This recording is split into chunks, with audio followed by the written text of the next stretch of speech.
raining outside. And welcome to the Bunny Fox Nguyen channel. It's just me today. It's a rainy day.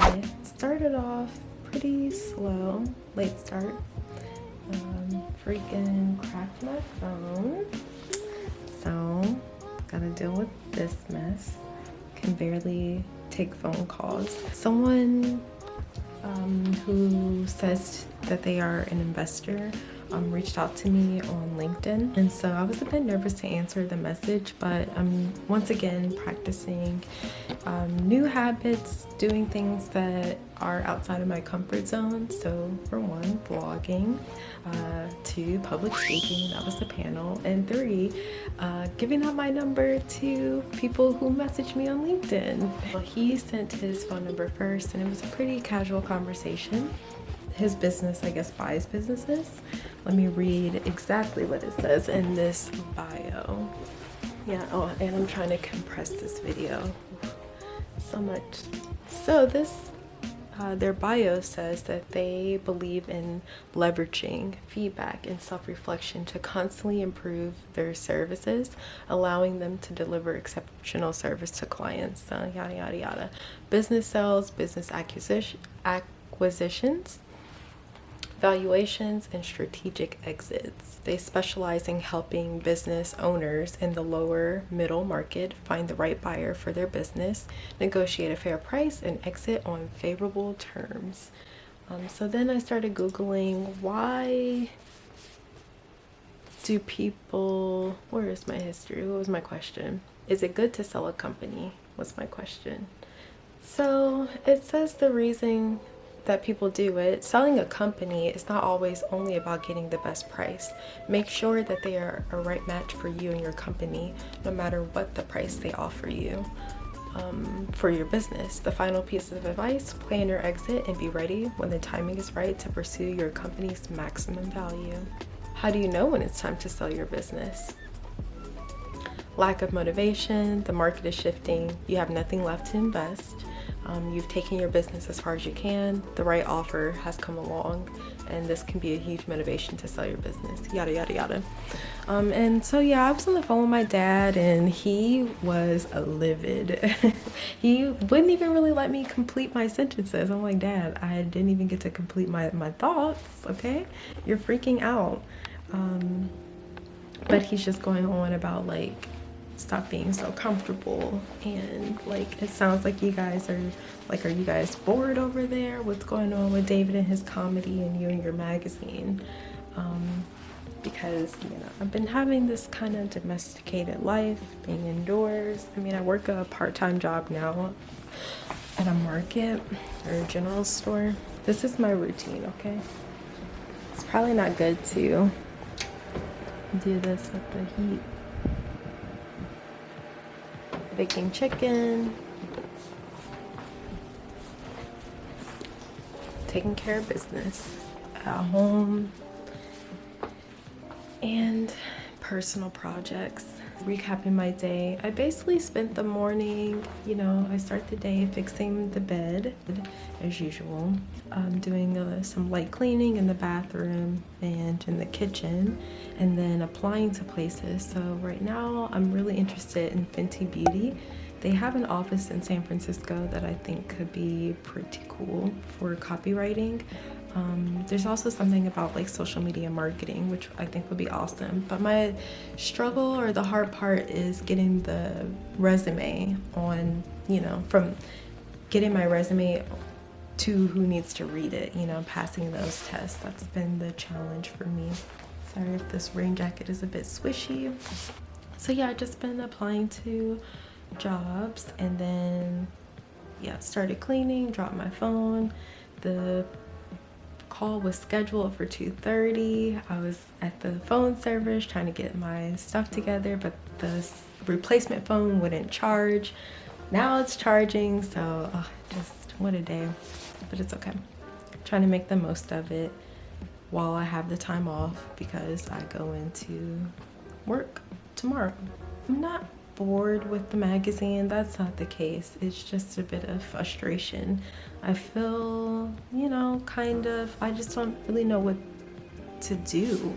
how to fund these projects. It's like we're full of ideas, but without the budget, you're super limited in what you can do, especially as, you know, people get older and things just cost more. So while relationship based it's great, and I don't want to discourage anyone from doing anything. I'm not a big excuse person, but just coming to terms with the reality of the budget and making sure that I'm sharp, you know? Am I doing what I can to grow this project? Plus, magazines it's just not the 90s or the 2000s. There's not a huge demand for it. I feel like it's very niche. I'm just trying to figure out what's the best move, how to move forward. Yeah, this is not the first time that someone's approached me about purchasing my magazine. A while ago, someone asked, you know, would you sell your magazine? And when I was younger, I remember immediately saying no. Yeah, actually having this conversation today, you know, I just wanted to hear him out. My first impression was that they were investing. What they do is buy businesses and sell them. All I want is to do good work and to be paid for it in a way that will accommodate my lifestyle, you know? I want to be roommate free, have my kids, have my husband, travel, take care of my family, and that's about it. Are you your own business? Do you have your own brand that you're building? Is there a project that you're working on? Let me know in the comments how you are coping, especially if you have your own magazine. What's your experience like building something from the ground up? Do you have a support system anywhere that you go to network and just kind of keep grounded? Yeah, my issue is not boredom. It's not that I'm bored by my project. I absolutely love my project. It just feels like it's very niche, and I have difficulty maybe with being transparent, and that's something that I could work on. It's like, I think by just putting it out there, it's clear enough, but I think I need to work on the storytelling aspect of it, get into the nitty-gritty of like why I care about something. Why did I do this? And as annoying as it is in one of my workplaces, I do hear this woman repeat her story over and over and over, which, you know, to me in the beginning it feels inauthentic. Well, not in the beginning, but after a while it starts to feel inauthentic or lack authenticity. But actually it might be just her developing a skill of repeating her story and just like reminding people of her story. There's probably some value in that, or a reason as to why you do it. And yeah, so I think it's not only the repetition of the story that annoys me, it's the meaning behind the story, which is, long story short, like, I ended up here because I didn't even want to be here. I just did it because, you know, why not? That's not inspiring to me or really all that cool. But I don't know, you keep telling it enough, maybe people might gravitate towards it. I guess I could say that my story is that I've been writing since I was 9. My parents got me a little typewriter, a literal typewriter. It was heavy, it was not little. And then from there I got upgraded to a laptop with a little green mouse, and I started writing short stories on there. I saw the trailer for American Pie and I was like, what, 9 or 10 years old, and like, I want to rewrite this. Scandal. And that's where the writing took off. From there I ended up interviewing my pastor at the time, my Bishop Sweet, at my church that I grew up in. It was a Pentecostal church in Cincinnati, Ohio. And then eventually I grew up, started writing for my high school newspaper, which was called The Voice. And I got myself to be the first and only fashion police. I think I watched too much entertainment television and was just you know, regurgitating what I saw on there and thought that it was cool. Luckily, no one chewed me out at the time. My class thought it was pretty funny, but looking back at it now, super problematic and just, yeah, I would have taken a completely different approach, you know, because they were teenagers, you know, you could only afford what you can afford. I didn't have to shit on everybody like that, their personal style. But yeah, like I said, it was all fun and games. No one got hurt. Then I went to school at Columbia for journalism. And there we focused mostly on hard news. The classes were around 6 hours long, 3 hours in the classroom, 3 hours on the ground. I don't miss those days at all. And it wasn't really my interest, you know, I wasn't a hard news person. My interests lied more in music, fashion, art, blah, blah, blah, blah, blah. Things that you see in the mag today. So yeah, I mean, I feel like I've gotten the skill set, but it's a journey. It's this ongoing journey. All right, maybe I should continue the story after I run all these little errands so that I can at least collect my thoughts. I want to work on this, okay? How you're walking with me through my process of storytelling, and the vlog will improve the more I practice. So thanks for supporting, and I will see you soon. Yes. Okay, so the phone is now fixed. I just used my boyfriend's old phone and it was free of charge. Sure, the battery isn't the best, but it's the same phone, so it's fine. Now I need to finish prepping dinner. The chicken that I made tastes pretty good. Rosemary, lemon.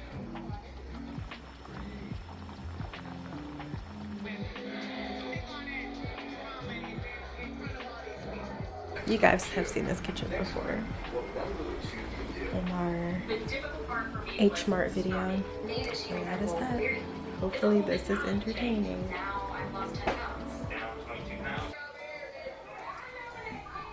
You know what I decided as I was eating my delicious dinner is that I shouldn't feel bad about my life and my routine and what I'm doing. I don't want to be shamed for that, or made to be feeling like I'm not doing everything that I can. I mean, sure, I have those kind of thought processes where it's like, am I doing everything that I can? But I guess what I'm trying to say is that this is what I asked for. I am living my dream. I want to acknowledge that I'm living my dream. I wanted to have my own magazine. I do.